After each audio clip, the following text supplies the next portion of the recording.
Hey everyone, Vishakha this side and welcome back to ease my prep.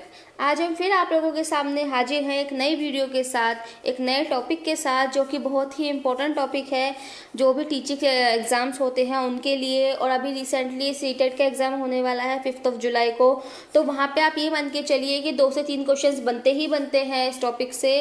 तो आपको क्या करना है, सिर्फ इन वर्ड्स को, कुछ टर्म्स हैं इनको समझना है, इनको याद करना है और आप आराम से आंसर दे पाएंगे। चलिए देखते हैं।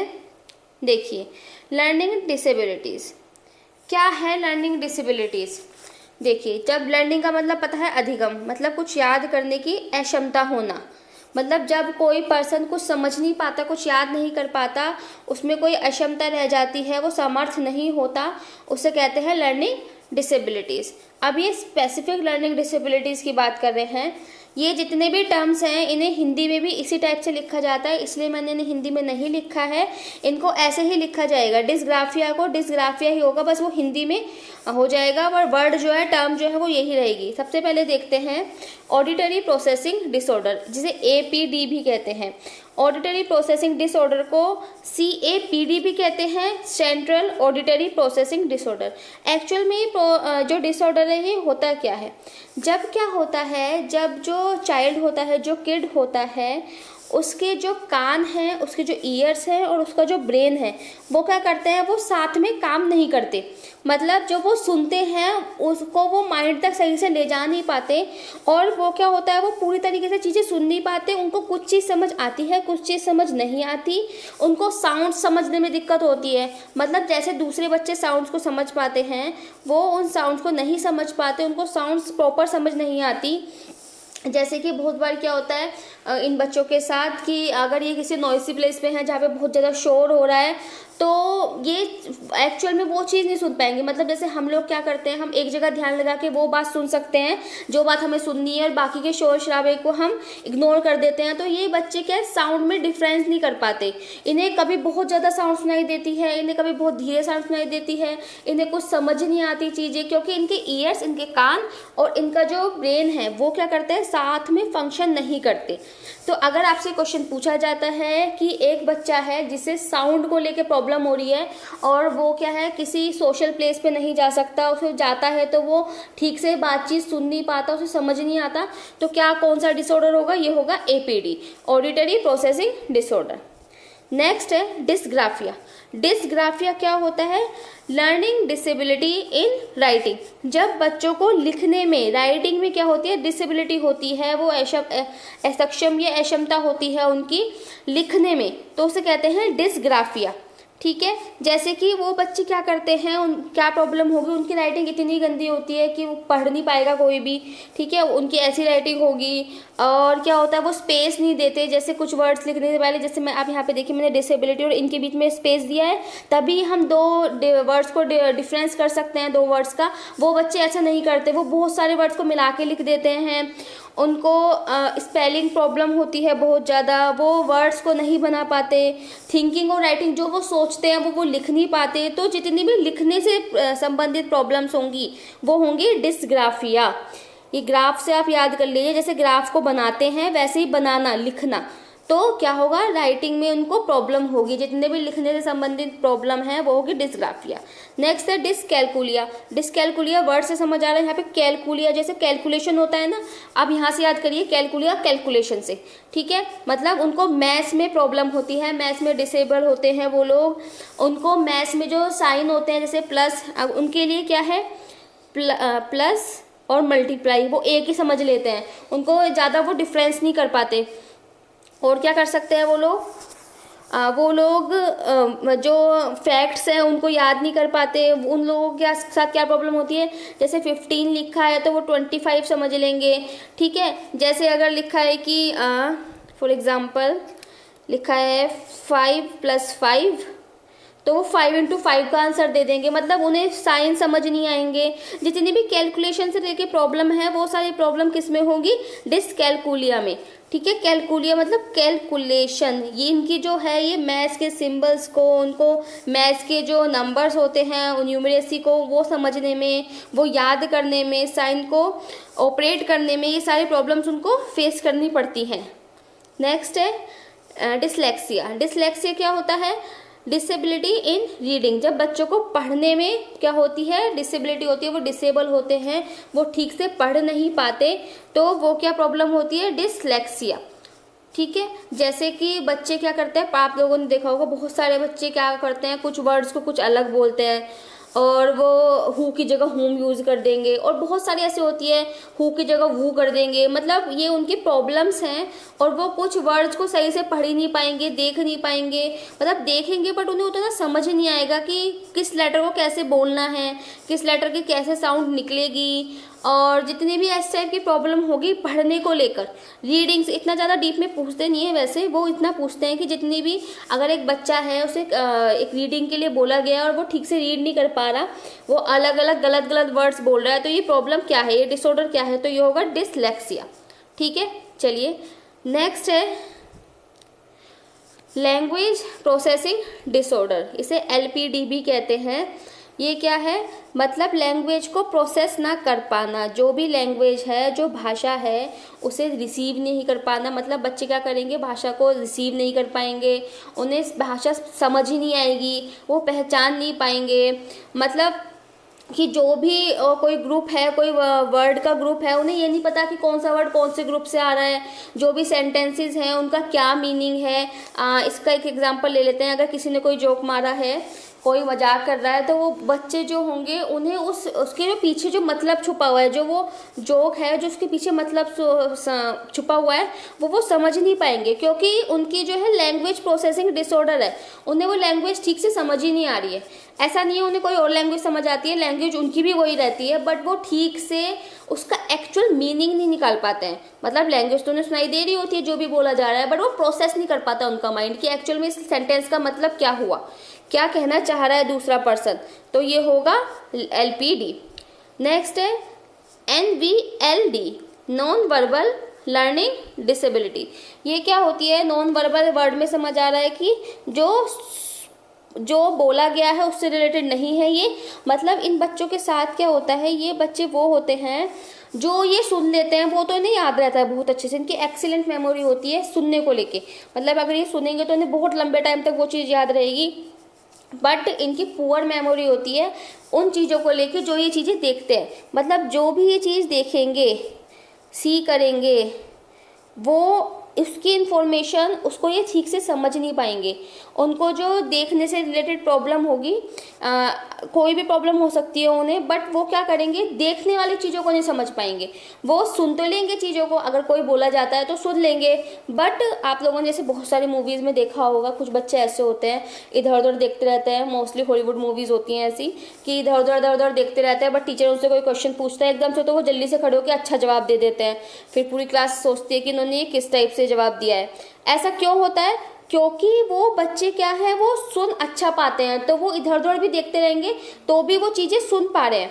उनकी सुनने की जो पावर है वो बहुत अच्छी है, इसलिए वो सुन पा रहे हैं, बट वो देख के उस चीज़ को नहीं समझ पाएंगे। अगर उन्हें बोर्ड पे कुछ चीज़ समझाई जाएगी तो वो उन्हें समझ नहीं आएगी, उनकी बहुत पुअर मेमोरी होगी, वो उस चीज़ को भूल जाएंगे। ठीक है, तो ये प्रॉब्लम क्या होगी? Non verbal learning disabilities. ये बच्चे वो इसमें वो भी चीज़ें इंक्लूडेड होती है, जैसे किसी के फेशियल एक्सप्रेशंस होते हैं, जो लोग एक्सप्रेशन देते हैं, ये वो भी नहीं समझ पाते, फेशियल एक्सप्रेशन को नहीं समझ पाती है, किसी की बॉडी लैंग्वेज को नहीं समझ पाते। अगर कोई सपोज गुस्से में है, कोई पर्सन गुस्से में बोल रहा है, उसके चेहरे मतलब बिल्कुल लाल हो रखा है, पर ये समझ नहीं पाएंगे कि ये पर्सन गुस्से में है, क्योंकि वो जो देख रहे हैं वो उसे प्रोसेस नहीं कर पा रहे हैं। ठीक है, तो नॉन वर्बल आते ही आप समझ जाना है कि सुनने की शक्ति अच्छी है बट देखने की बिल्कुल बेकार है। नेक्स्ट है विजुअल मोटर डेफिसिट। विजुअल, ये तो नाम से ही समझ जाएगा, विजुअल मतलब देखने से रिलेटेड है ये। ऐसे जो लोग होते हैं, जो पर्सन्स होते हैं, आप लोगों ने देखा होगा इनकी जो आईज होती हैं वो थोड़ी, उनमें मूवमेंट में प्रॉब्लम होती है। मतलब ऐसा फील होता है कि कहीं और देख रहे हैं पर देख कहीं और रहे होते हैं। तो ये क्या होता है? ये होता है विजुअल मोटर डेफिसिट। इनका क्या होता है, जितनी भी इंफॉर्मेशन देखते हैं वो क्या होता है, उसमें इनको प्रॉब्लम होती है। क्योंकि इनकी आंखें कोऑर्डिनेशन के साथ बिहेव नहीं करती, इनकी आंखें जो हैं वो इधर उधर रहती हैं, तो जिसकी वजह से ये प्रॉपरली एक जगह पे नहीं देख पाते। तो जैसे शेप्स होती है, लेटर्स होते हैं, ये मिस कर जाते हैं उनको, या रिवर्स लेटर्स होते हैं उनको स्किप कर जाएंगे ये लोग।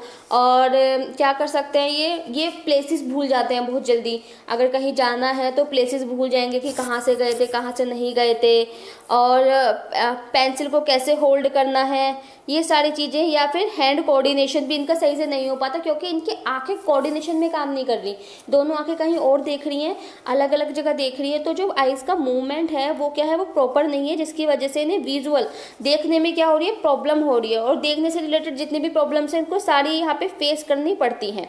ठीक है, तो अगर आपके पास ऐसा क्वेश्चन आता है एग्जाम में, ऐसा कुछ पूछ लेते हैं कि एक बच्चा है वो पेंसिल होल्ड नहीं कर पा रहा है, या एक बच्चा है उसका क्या है, हैंड्स का कोऑर्डिनेशन नहीं है, उसके हाथ एक साथ काम नहीं कर रहे, या वो क्या कर रहा है, वो ठीक से लिख नहीं रहा है उसका, क्योंकि ठीक से लिखने में तो चलो वो आ जाएगा डिस्ग्राफिया, पर ये क्या होना चाहिए कि अगर वो बच्चा लिखना कुछ और चाह रहा है पर वो कहीं और देख पा रहा है और प्रॉब्लम क्रिएट हो रही है इन शॉर्ट, तो क्या होगा, ये विजुअल मोटर डेफिसिट। नेक्स्ट है attention deficit hyper activity disorder, ADHD। ये क्या होता है, अटेंशन डेफिसिट। सबसे पहले तो उन बच्चों में अटेंशन की कमी होती है। ये बच्चे क्या होते हैं, ये किसी भी एक जगह पे फोकस नहीं कर पाएंगे, ये अटेंशन ही नहीं दे पाएंगे। और दूसरा हाइपर एक्टिविटी, मतलब इन बच्चों के अंदर जो एक्टिविटी होती है वो हाइपर होती है, ये बहुत ज़्यादा बेचैन बच्चे होते हैं। आप लोगों ने देखा होगा, कुछ लोगों को हम कहते हैं कि ये तो बच्चा बैठता ही नहीं है, ये तो घूमता ही रहता है, ये तो भागता ही रहता है, क्योंकि उनके अंदर क्या होता है, ADHD होता है। आप ये मत समझिए कि जो छोटे बच्चे होते हैं उनके अंदर ये, अगर कोई बच्चा ऐसा कर रहा है, क्योंकि छोटे बच्चे तो मोस्टली ऐसे ही होते हैं कि उनको वो अटेंशन देंगे नहीं, उधर उधर भागते रहेंगे। पर ये जब थोड़े बड़े हो जाते हैं तब ये चीज़ जो है ख़त्म हो जानी चाहिए। अगर एक एज के बाद ये चीज़ नहीं ख़त्म हो रही, दैट मीन्स उनके अंदर डिसऑर्डर है ADHD। वो अटेंशन नहीं देंगे। आप देखा हो कुछ लोग हैं उनके हाथ पैर हिलते रहेंगे, हाथ हिल रहे हैं, कभी पैर हिल रहे हैं, अगर वो क्लासरूम में बैठे हैं तो क्या है, मतलब वो बेचैन है बहुत ज़्यादा, उनके अंदर ज़्यादा एनर्जी है, ज़्यादा एक्टिव है वो, पर वो अटेंशन भी नहीं दे पा रहे हैं। तो इन बच्चों के अंदर क्या होता है, कुछ ना कुछ प्रॉब्लम क्रिएट हो जाती है, क्योंकि वो अटेंशन नहीं दे पाते, तो वो ठीक से सुन नहीं पाते, वो समझते नहीं है, उनको बहुत जल्दीबाजी रहती है। ठीक है, तो ये होगा ADHD। नेक्स्ट डिस्प्लेक्सिया। डिस्प्लेक्सिया क्या है, मोटर स्किल्स में क्या है, प्रॉब्लम है। ये बच्चे वो होते हैं जिनकी मसल्स जो है, उनके मसल्स पे कंट्रोल नहीं रहता इन बच्चों का। जैसे कि ये इनको जो प्रॉब्लम होती है वो मूवमेंट और कोऑर्डिनेशन के साथ प्रॉब्लम होती है। जैसे कि ये बच्चे चलते चलते टकरा जाते हैं, बहुत बार चलते चलते चीज़ों से टकरा जाएंगे, मतलब सामने पता है चेयर रखी है बट वो स्टिल टकरा जाएंगे। हाथ में कुछ है उनके, बहुत बार हाथ में से कुछ चीज़ें गिरेंगी। ठीक है, तो ये क्या होगी, ये होगी डिस्प्लेक्सिया। इनकी जो मसल कंट्रोल है, जो मसल्स होती हैं जैसे कि हाथ की मसल्स, पैर की मसल्स, ये सब क्या है, ये इनके कंट्रोल में नहीं रहती। ये बोलते कुछ है और इनकी लैंग्वेज और स्पीच बदल जाती है। और ये क्या होता है, जिसकी वजह से इनकी लर्निंग भी इफेक्ट होती है। ये मूवमेंट नहीं ठीक से कर पाते, कोऑर्डिनेशन नहीं बिठा पाते हाथों का, मतलब कुछ ठीक से काम करने जा रहे होंगे पर गलत कर देते हैं, तोड़फोड़ ज़्यादा करते हैं। तो ये क्या होंगे, डिस्प्लेक्सिया। नेक्स्ट, मैंने यहाँ पे छोटे से छोटे जो डिसऑर्डर हैं मैंने वो भी ले लिए हैं, क्योंकि कुछ भी पूछा जा सकता है पेपर में। ये मेन जो थे ये तो फर्स्ट पेज पे हो गए, जो डिसलेक्सिया, डिस्प्लेक्सिया, डिस्ग्राफिया, डिस्कैल्कुलिया, ये तो सबसे ज़्यादा इंपॉर्टेंट है ही। और बट ये भी पूछे जा सकते हैं, इसलिए आप सारे समझ लीजिए। ऑटिज्म का सबसे अच्छा एग्जाम्पल है बर्फी मूवी। आप लोगों ने देखी होगी, बर्फी मूवी में जो प्रियंका चोपड़ा होती है उसको ऑटिज्म होता है। ये बच्चे फिजिकली बड़े हो जाते हैं बट इनका जो मेंटल लेवल है वो छोटे बच्चों जितना रहता है। इनका जो दिमाग है वो छोटे बच्चों जितना रहता है, इसलिए इन बच्चों को प्रॉब्लम होती है कम्युनिकेटिंग में। इनकी ये बॉडी लैंग्वेज रीड नहीं कर पाते, फ्रेंड्स नहीं बना पाते, आई कांटेक्ट नहीं कर पाते ये लोग। ठीक है, तो ये क्या होगा, ऑटिज्म। नेक्स्ट है कम्युनिकेशन डिसऑर्डर। कम्युनिकेशन डिसऑर्डर क्या हो गया, जो भी बातचीत करते हैं उसमें डिसऑर्डर होना, ये किसी भी रीज़न से हो सकता है। जैसे किसी की फैमिली की लैंग्वेज की वजह से, अगर कोई बच्चा अपने घर में अच्छी लैंग्वेज नहीं सुनता है और जब वो बाहर निकलता है वो देखता है लोग तो अलग तरीके से बात कर रहे हैं, तो उसे समझ ही नहीं आता कि किस टाइप से बात करनी है। मतलब वो कम्युनिकेट नहीं कर पाएगा, क्योंकि वो अपनी कमी को छुपाना भी चाहता है पर वो छुपा नहीं पाएगा, क्योंकि उसकी लैंग्वेज वो है, तो वो कम्युनिकेट नहीं कर पाएगा दूसरों के साथ। तो क्या हो जाएगा, उसके अंदर कम्युनिकेशन डिसऑर्डर हो जाएगा। ठीक है, वो ठीक से किसी के साथ बातचीत नहीं कर पाएगा, कम्युनिकेशन नहीं बना पाएगा। नेक्स्ट है स्पीच डिसऑर्डर। स्पीच डिसऑर्डर में क्या होता है, वो बच्चे जो ठीक से इफेक्टिवली नहीं बोल पाते, उनको जो है अगर वो बोलेंगे तो वो ठीक से नहीं बोलेंगे, वो क्या होगा, स्पीच डिसऑर्डर। मतलब वो क्या करेंगे, बहुत बार जैसे हिंदी में होता है शे को से बोलेंगे, या कुछ बच्चे ऐसे होते हैं जो शे ही बोलते हैं, सिर्फ शे शे शे, हर जगह शे। मतलब आप सुन के देखिए कि अगर सुनने की जगह वो सुनना बोलेंगे तो क्या होगा, ये स्पीच और डिसऑर्डर होगा। तो ये क्या है, ये एक टाइप से डिसऑर्डर है, कमी है जो कि बहुत सारे बच्चों में पाई जाती है, जिसमें क्या होता है, उनको स्पीच से रिलेटेड जो वो बोलने वाले हैं, जो उनकी स्पीकिंग है उसमें उनको क्या होगा, प्रॉब्लम होगी। उनको साउंड्स का नहीं पता रहता, और क्या होता है वो क्या करते हैं, मतलब शटर करते हैं, शटरिंग होती है इसमें, हकलाना जिसे कहते हैं। पर हकलाना जो है वो बहुत बार छोटी एज तक रहता है। आप ये मान के चलिए कि अगर छोटी एज में ये चीज़ें हो रही है तो नॉर्मल है, क्योंकि 3-4 साल का बच्चा बहुत बार हकलाता है, समझ नहीं आता, तो ये कोई डिसऑर्डर नहीं होता, वो थोड़े टाइम बाद ठीक हो जाता है। तो अगर कोई बड़ा बच्चा है तो, और उसमें भी शटरिंग है, शटरिंग भी इसमें आएगा, हकलाना भी स्पीच डिसऑर्डर में ही आता है।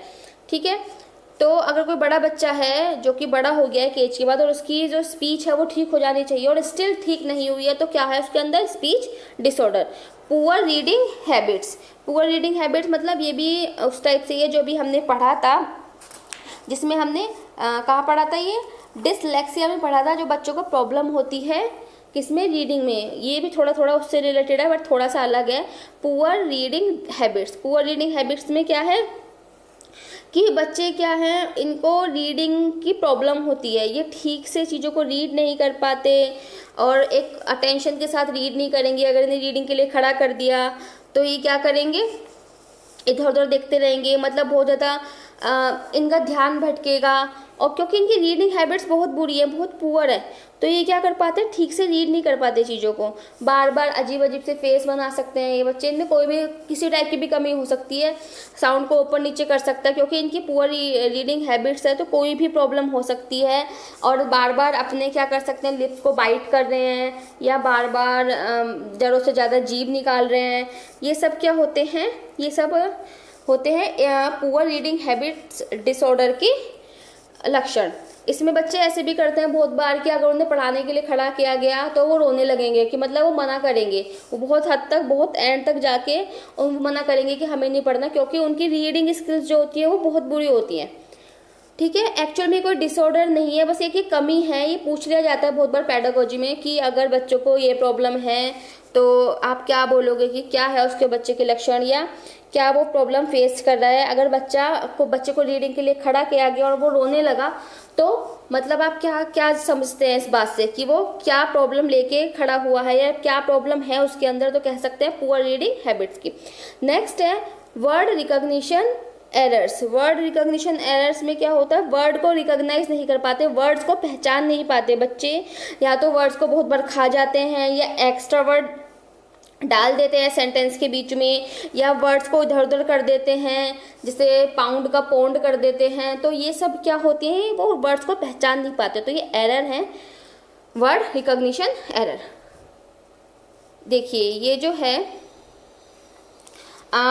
ये आप देख सकते हैं, ये जो एक एग्जाम्पल लिया गया है, ये जो एग्जाम्पल है ये हम आप पढ़ के बताइए, 1 मिनट के लिए वीडियो पॉज कर दीजिए और समझिए कि ये किस चीज़ का हो सकता है।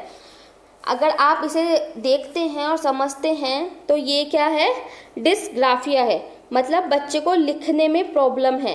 ये डिस्ग्राफिया भी हो सकता है और बच्चा इस टाइप से पढ़ भी सकता है, तो डिस्लेक्सिया भी हो सकता है। बच्चे को क्या है, प्रॉब्लम है लिखने में। देखो वो डी को बी लिख रहा है, देख रहे हो आप, उसके लिए डी और बी एक ही बराबर है। ठीक है, यहाँ पे उसने क्या नहीं दिया, कोई स्पेस नहीं दिया, यहाँ पे उसे स्पेस देना था इन वर्ड्स के बीच में, उसने स्पेस नहीं दिया। यहाँ पे रूडी लिखा है, यहाँ पे रूबी, मतलब डी और बी उसके लिए एक है। मिस्टेक को मिस्टेक मतलब कुछ भी वो लिख रहा है। तो ये सब क्या है, ये किसके एग्जाम्पल है, ये एग्जाम्पल है डिसग्राफिया। डिसग्राफिया याद कर लीजिए कि ये डिसग्राफिया के एग्जाम्पल हैं। और अगर बच्चे गलत तरीके से पढ़ रहे हैं, अगर ये भी आ जाता है क्वेश्चन कि बच्चा डी को बी पढ़ रहा है, पढ़ना जहाँ पे आ गया तो ये डिसलेक्सिया भी हो सकता है। अगर इस बात को मैं घुमा दूं कि बच्चा डी को बी पढ़ रहा है, उसे रीडिंग के लिए बोला गया, तो ये डिसग्राफिया नहीं होगा, ये होगा डिसलेक्सिया, मतलब वो रीडिंग रिलेटेड प्रॉब्लम है। ठीक है, आज के लिए सिर्फ इतना ही। ये बहुत इंपॉर्टेंट टॉपिक है, यहाँ से क्वेश्चन बनते ही बनते हैं, पेडागोजी में बहुत बार बन जाते हैं, वरना वो सीधा सीधा वर्ड्स दे देते हैं डिसग्राफिया, डिसलेक्सिया। तो इस टॉपिक्स को अच्छे से कर लीजिए आप कवर। और thank you for watching and be connected.